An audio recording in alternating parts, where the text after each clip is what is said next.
Hello and welcome to Between the Lines. I'm Esther Hatch and I'm here today with Shauna and Bessie, Tracy Hunter Abramson, Sarah M. Eden, and as a special treat for you all today, we have a guest, Amanda Taylor. She is a debut author. Her book is coming out in June. It is titled An Uncharted Devotion. And we are really excited to talk to her today about her experiences being a new author and the different surprises she found along the way as she has been navigating going from being a writer to an author. So we've all been there. We're excited to talk about it today. First of all, Amanda, can you just tell us a little bit about yourself and what got you into writing and how you started this journey? Yeah, well, so I grew up in Utah, and I've always been an avid reader. And I really, in high school, I started to realize that I really enjoy writing, and it's something that kind of came naturally to me. But I think it's my reading that sparked really my love of historical romance. In When I was in high school, I read Jane Eyre. I think it was right before my senior year, for the reading list, and it was just like, I don't know, I just had this like amazing experience where it's just like I went on this emotional journey and I was obsessed. And then that same summer, I saw the 1995 version of Persuasion, and it's really similar to the book. And I've read the book several times since then. But if you know, you know. I mean, like, it was just like, I think my true love of historical romance, and especially like classical English literature, just was born. And I became an English lit major in college. And then I married, and my husband and I moved out of state, and we raised our family in Nevada and Arizona. And I just was in the mom mode, and I was doing other things, um, involved in other things. And I didn't put too much time toward writing, but we moved back here about 4 years ago. And space opened up in my life, and I just kind of started thinking like there was a void, and I just started kind of pondering what my next phase was. And after a lot of prayer, I announced to my people, I'm going to write a book. And so I kind of just I just started really more seriously thinking about that. And it was like maybe a month after that I ran into Jennifer Moore at a PTA table at my kids' school, and she invited me to a writing conference, the Hidden Springs. And at that point, I still didn't know what I was doing, but I had a really amazing experience. I actually met Sarah and Esther at that conference, and I don't know if you remember, Sarah. We had this little like 5-minute conversation where I had no idea what I was doing, and we talked about plotting a little bit, and you mentioned your template on your website, your outline, kind of for plotting. And I went home and I downloaded it, and that was my template for an uncharted devotion. And so Yeah. I really got serious about it after that conference. And 9 months later, I had a rough manuscript, and then Covenant seemed like the perfect place to submit, because of course it was a Regency. And so that was kind of me. It's definitely a part of who I am. I don't know when I'm going to venture out of Regency and Victorian and English literature. I would love to at some point, but we'll see. I've got this love that runs deep, and I really got to flesh it out in my Yeah, and you writing. really do need to write, like you said, from that place where like you feel a passion for the story and it kind of speaks to you. And writing, I always say, is hard enough without having to write something you don't like or don't want to be writing. And that doesn't mean having to skip all the edits, because sometimes we don't like that part. But yeah, you got to start with something that just speaks to you. So that's fantastic. Well, you spend so much time in that headspace. You want to enjoy being there, right? Exactly. Because it's just you and your story, so you better like something about it. Is there something, or maybe some things, about the publication process, not necessarily just the writing process, but actually, okay, I'm ready to submit a manuscript because I'm hoping to get it published. From that point, like, are there some things about that process that were surprising to you? Oh, yeah. Well, the entire publication process, I mean, my learning curve has just been steep. Everything's been a surprise. But my main surprise is just how much work goes into it, how many steps, how many people are involved, just the process of publication. And this is traditional publication, so I'm not really familiar with other kinds, but like I think I've thought I was actually done with my book like 4 times because, and there's just more revisions, more rewrites, more edits. And then, all the choosing the title, the cover, the marketing, it's been a 3-year journey from start to finish on this one book. And I'm sure it'll get faster and a little more smoother as I continue. But I've just been, my learning curve has been, like I said, really steep, and the whole thing has just been a huge education. So, yeah. Yeah, I remember being there and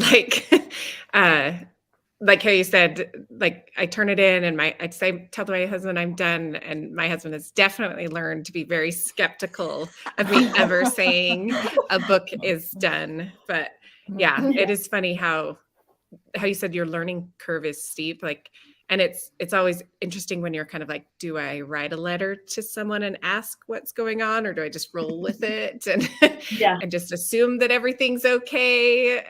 Yeah, it's kind of a tricky thing to navigate, and everybody navigates it differently for sure. Definitely.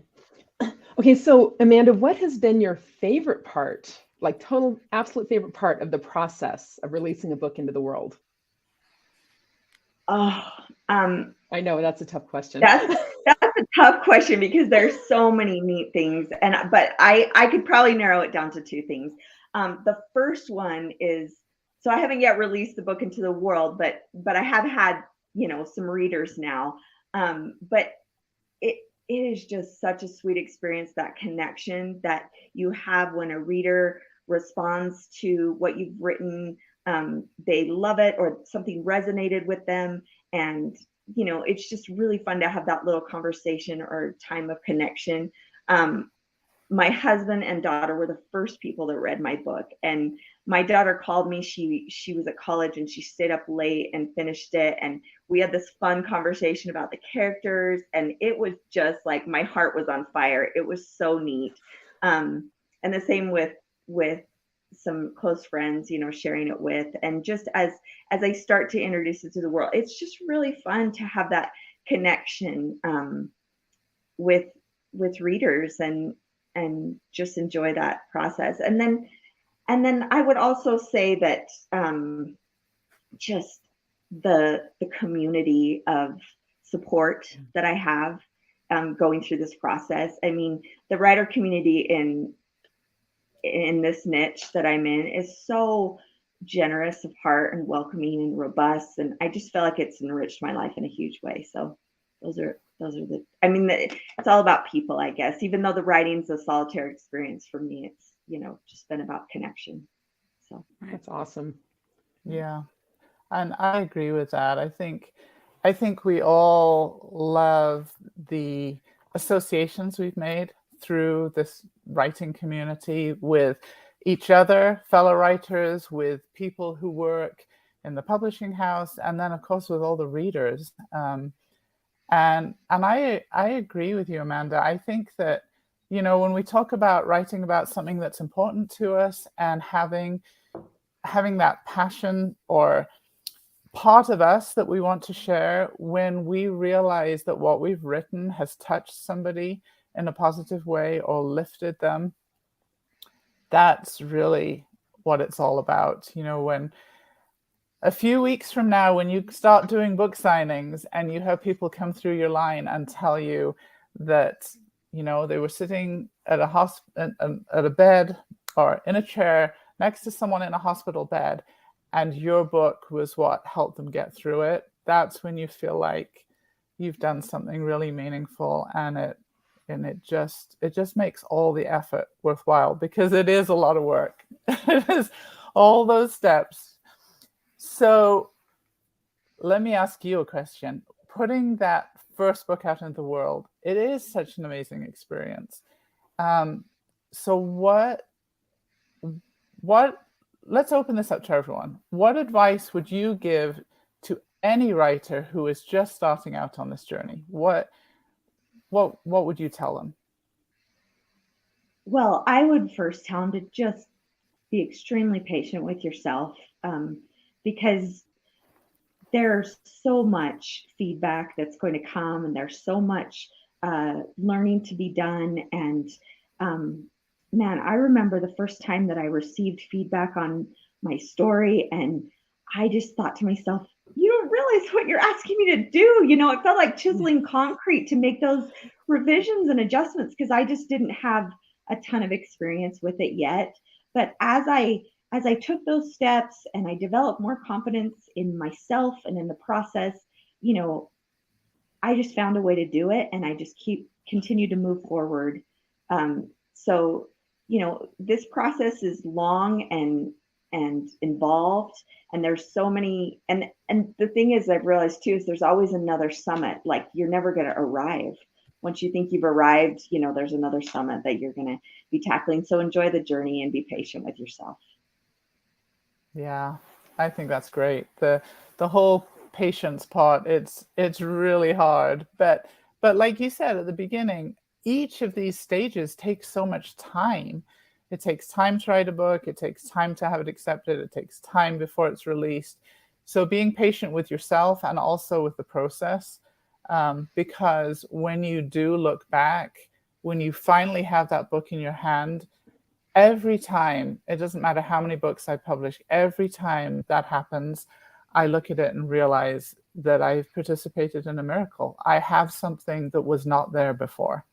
And it is such an amazing, amazing experience to realize that.